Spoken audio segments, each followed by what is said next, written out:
கிழக்கு தொகுதி இடைத்தேர்தலுடைய வாக்கு எண்ணிக்கை தற்போது 6வது சுற்றை நிறைவு செய்திருப்பதாக தேர்தல் ஆணையம் தெரிவித்திருக்கிறது. அதன் அடிப்படையில் தற்போது திமுக வேட்பாளர் சந்திரகுமார் 34,336 வாக்குகள் முன்னிலையில் இருக்கிறார். அவருக்கு அடுத்த இடத்தில் இருக்கக்கூடிய நாம் தமிழர் கட்சி வேட்பாளர் சீதாலட்சுமி அவரை விட ஏறக்குறைய 36,000 வாக்குகள் வித்தியாசத்தில் பின்னடைவில் இருக்கிறார்.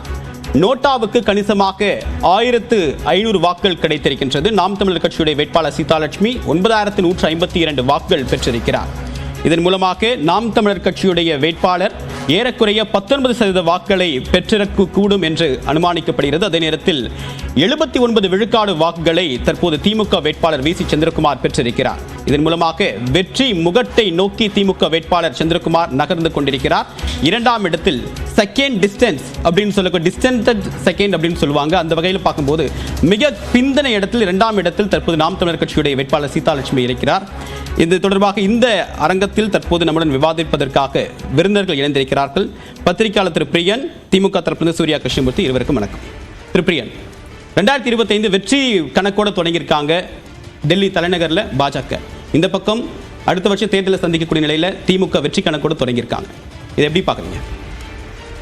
டெல்லி தேர்தல் வந்து இந்த எக்ஸிட் போல் என்ன சொல்லுதோ கிட்டத்தட்ட அந்த ரேஞ்சில் தான் அது போயிருக்கிறது நம்ம பார்க்குறோம். நம்ம ஒரு 3 வருட ஆட்சிக்கு பிறகு ஒரு ஆன்டி இன்குபன்சி, அதாவது 2013 அப்புறம் ஒரு வருஷம் இருந்தாங்க, 15 வந்தாங்க, 19 வந்தாங்க. ஸோ அப்படி இருக்கும்போது ஒரு 3 வருஷம் ஆன்டி இன்குபன்சி, அதுக்கப்புறம் இடையில் வந்து ஆம் ஆத்மி அந்த தலைவர்கள் மேலே போடப்பட்ட ஊழல் குற்றச்சாட்டுகள் போன்ற பல விஷயங்கள், கடைசி 2 வருஷம் வந்து கிட்டத்தட்ட டெல்லி கவர்மெண்ட்டே ஒரு ஃபங்க்ஷன் பண்ண முடியாத நிலையில், கிட்டத்தட்ட ஒரு டிமாரலைஸ் ஆன ஒரு நிலையில் அந்த ஆம் ஆத்மி பார்ட்டி இருந்த விஷயங்கள், இதெல்லாம் வந்து அந்த கவர்மெண்ட்டுக்கு வந்து ஒரு பின்னடைவை, கெஜ்ரிவால் கவர்மெண்ட்டுக்கு ஒரு பின்னடைவை கொடுத்துருக்கு. அதே சமயம் வந்து பாஜகவை பொறுத்த மட்டும் அவங்க 28 வருஷம் வந்து தலைநகரில் ஆட்சியில் இருந்தாங்க. கடந்த 10-11 வருஷமாக இந்தியாவை ஆண்டிருந்தால் கூட தலைநகர் ஆள முடியலை அப்படின்ற ஒரு விஷயம் வந்து ஒரு கௌரவ பிரச்சனை அவங்களுக்கு இருக்கிறத நாம் தொடர்ந்து பேசலாம். தற்போது நாம் தமிழர் கட்சி வேட்பாளர் சீதாலட்சுமி செய்தியாளர் சந்திக்கிறார். நேரலையில் பார்க்கலாம். கட்டுத்தொகை மீட்டு பெற்றதுக்கான ஒரு இதாக தான் பார்க்குறேன். உறுதியாக வந்து மாற்றம் இருக்கு, மக்கள் கிட்ட மாற்றம் இருக்கு. இது வரைக்கும் இடைத்தேர்தல் அப்படின்னாவே ஆளுங்கட்சி மற்ற ஆளுங்கட்சி தான் வெல்லும், வாக்குகளை அதிகம் வாங்க, இவங்க ரொம்ப குறைவா வாங்குவாங்கிற நிலையை இன்னைக்கு வந்து ஈரோட்டு மக்கள் மாற்றி இருக்கிறதா நான் நினைக்கிறேன். கடந்த தேர்தலில் திமுக கூட்டணியில் போட்டியிட்ட காங்கிரஸ் வேட்பாளர் 66,000 வாக்குகள் வித்தியாசம் வெற்றி பெற்றிருந்தாரு. இப்போ அவங்க வந்து அதை விட 2 மடங்கு வாக்குகள் வித்தியாசம் வெற்றி பெறுவதற்கான வாய்ப்பு இருக்கு. அதை எப்படி பாக்குறீங்க? வாய்ப்பு இருக்கு. நாங்க பணத்தை விலை பேசிய வாக்குகள், மிரட்டிய வாக்குகள், கள்ள ஓட்டு போட்ட வாக்குகள், அதுக்கு சான்றே இருக்கு. இன்னும் சொல்ல போனா இங்க இருக்கிறவங்கள ஓட்டு போட போகும்போது கூட அங்க ஓட்டு செய்தியாளர் போடும்போது, ஊடக நண்பர் ஒருவர் போகும்போது அவருடைய ஓட்டு போடப்பட்டிருக்கு. அப்ப இதையெல்லாம் தாண்டி மக்கள் எதுக்குமே விலை போகாமல் நாம் தமிழருக்கு இவ்வளவு வாக்குகள் செலுத்துறார்கள் என்றால் அது இந்த மண்ணில் ஒரு மாற்றத்திற்கான ஒரு புரட்சியா தான் பாக்குறேன். ஏன்னா ஓரளவுக்கு தான் அநீதியை வந்து தாங்கிட்டே இருக்க மாட்டாங்க. 26ல பெரும் மாற்றம் வரும். ஒருவேளை இந்த வாக்குகளை பார்த்து திமுக வேலை செய்தால் மட்டும்தான் மக்கள் கிட்டே போக முடியும். இல்லைன்னா 26 படுதோல்வியை சந்திக்கும். நான் இப்பவே நான் உங்களுக்கு சொல்றேன். தொடர்ந்து வந்து போன இடைத்தேர்தலில் கூட ஒரு 10,000 ஓட்டு இது பண்ணீங்க. இப்ப தொடர்ந்து சுற்றுகள் அதிகரிச்சுட்டே வருது. மீண்டும் வாக்குகள் அதிகரிக்குமா பாக்குறீங்களா? இல்ல ஏன்னா நீங்க வந்து திமுகவை வந்து ஒழிப்பதில் லட்சியம் தான் சீமான் வந்து பேசியிருக்கிறாரு. உறுதியாக தொடர்ந்து வந்து ஓட்டு சதவீதம் வந்து குறைஞ்சிட்டே இருக்குது. நீங்க பாருங்க, இன்னும் மற்ற சுற்றுகளையும் பாருங்க. உறுதியா 26 இப்பவே அச்சம் வந்துருச்சு. எங்களுக்கு ஒரு சுற்றுலா வந்து ஒரு 1984 வாக்குகள் வந்தோன்னு இவ்வளவு வாங்கிட்டாங்களேன்னு அச்சப்படுறாங்க. இங்க இருக்கிற சாதாரண ஒரு முகவரா வந்தவரே அச்சப்படுறாருன்னா தலைமைக்கு எவ்வளவு அச்சத்தை கொடுக்கும்னு நீங்க யோசிச்சு பாருங்க. ஒவ்வொரு வாக்குகளும் அவங்களுக்கு மிகப்பெரிய அச்சத்தை கொடுத்துட்டு வருது. 2026 மிகப்பெரிய ஒரு புரட்சி இந்த மண்ணில் நடக்க போது. திமுக ரொம்ப சிரமப்படணும், கஷ்டம்தான். இப்ப நாம் தமிழருக்கு விழுந்த வாக்குகள் அனைத்தும் நாம் தமிழருக்கான வாக்குகள். இது ஒரு புரட்சி, மக்கள் மாற்றத்தை விரும்புகிறார்கள், அதற்கான அறிகுறி தென்படுது அப்படின்னு நம்பிக்கையை வெளிப்படுத்தியிருக்காங்க. தோல்வியடைந்தாலும் வாக்கு சதவீதத்தின் அடிப்படையில் அவங்க நம்பிக்கை வெளிப்படுத்தியிருக்காங்க.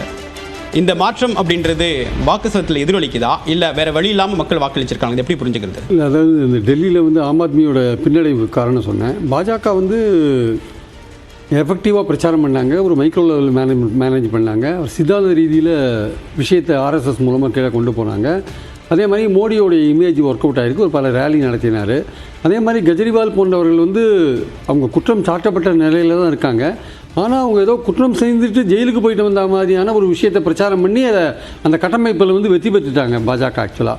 ஸோ மிடில் கிளாஸ் ஹையர் கிளாஸோட ஓட்டை வந்து பாஜக வாங்கிட்டாங்க. இன்னும் எனக்கு தெரிஞ்சு லோயர் கிளாஸோட ஓட்டெல்லாம் வந்து ஆம் ஆத்மி பக்கம் தான் இருக்குன்றது என்னுடைய கணிப்பு.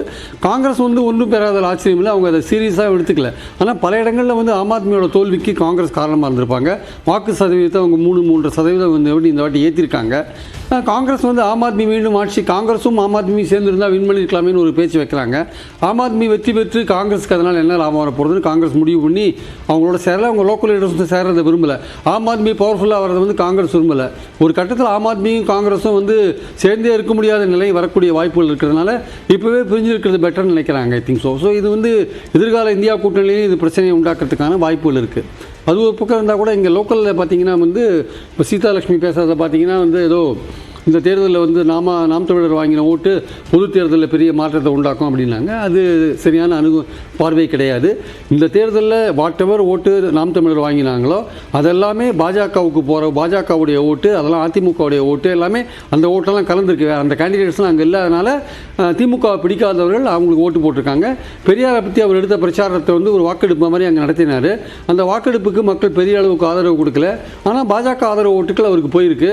இதே மாதிரியான ஓட்டு சதவீதத்தை வந்து நிச்சயமாக பொது தேர்தலில் வாங்க முடியாது சீமான்.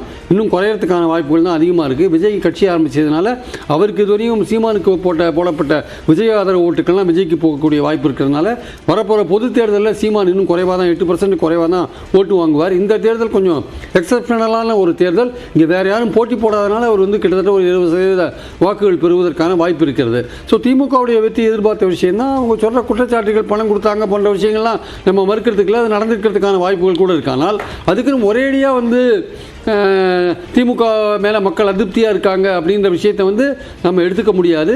திமுக சில வேலைகள் இடைத்தேர்தலில் சில வேலைகள் செய்திருக்கலாம். அதையும் மீறி மக்கள் ஆதரவு திமுகவுக்கு இருக்குன்றதான் இந்த தேர்தல் காமிக்குது. இப்போது ஒரு டெல்லி ஜங்புரா தொகுதியில் போட்டியிட்ட முன்னாள் துணை முதலமைச்சர் மனீஷ் சிசோடியா தன்னுடைய தோல்வியை ஒப்புக்கொள்வதாக தெரிவித்திருக்கிறார். 600க்கும் அதிகமான வாக்கள் வித்தியாசத்தில் தோல்வியை சந்தித்திருக்கூடிய மனீஷ் சிசோடியா மதுபான கொள்கை வழக்கில் ஏறக்குறைய 1 வருஷம் சிறையில் இருந்தவர். மீண்டும் இந்த தேர்தலை சந்திக்கக்கூடிய வகையில் அவர் இந்த தேர்தலில் போட்டியிட்டார். அதில் வெற்றி பெறும் அப்படின்னு நம்பிக்கையோடு இருந்தார். இந்த நிலையில் தேர்தல் தோல்வியின் காரணமாக அவர் தன்னுடைய தோல்வியை ஒப்புக்கொண்டிருக்கிறதா சொல்லியிருக்காரு. மதுபான கொள்கை வழக்கு அப்படின்றது ஆம் ஆத்மியை அடுத்த ஒரு டிராஸ்டிக்கான டிக்ளைனிங் பொசிஷன் தள்ளிடுச்சா. பஞ்சாப்ல கிடைச்ச வெற்றி அப்படின்றது அவங்க அடுத்தடுத்து தேசிய கட்சியாக வளரக்கூடிய நம்பிக்கை அவங்ககிட்ட விதைச்சிது. இப்போ அவங்க கட்சியுடைய முக்கிய தலைவர்கள் மீது தொடுக்கப்பட்ட வழக்கு மீது சுமத்தப்பட்டவுடைய குற்றச்சாட்டு அது எல்லாமே கட்சியுடைய சறுக்கலுக்கும் காரணம் அமைஞ்சிருக்கா? இல்லை, இந்த குற்றச்சாட்டுகள் எல்லாமே வந்து இன்னும் நிரூபிக்கப்படாத ஒரு குற்றச்சாட்டுகள். தேர்தல் களத்தில் அது எதிரொலிச்சிருக்கு. தேர்தல் களத்தில் பிஜேபி அந்த அளவுக்கு அதை எஃபெக்டிவாக வச்சாங்க. ஆக்சுவலாக நான் ஏற்கனவே சொன்ன மாதிரி மனீஷ் சிசோடியாவும் கெஜ்ரிவாலும் ஏதோ குற்றம் செஞ்சுட்டு ஜெயிலுக்கு போயிட்டு வந்த மாதிரியான அந்த சூழலை வந்து பாஜக உருவாக்கினாங்க. எஃபெக்டிவாக பிரச்சாரம் பண்ணாங்க. அதை வந்து மக்கள் வந்து மிடில் கிளாஸும் ஹையர் கிளாஸும் அதை நம்பியிருக்காங்க. பாஜகவோட பிரச்சாரம் எடுபட்டு இருக்கு. அதனால தான் ஆன்டி ஏஏபி ரோலை வந்து மக்கள் எடுத்திருக்காங்கன்னு நான் நினைக்கிறேன். ஆக்சுவலாக திரு சூர்யா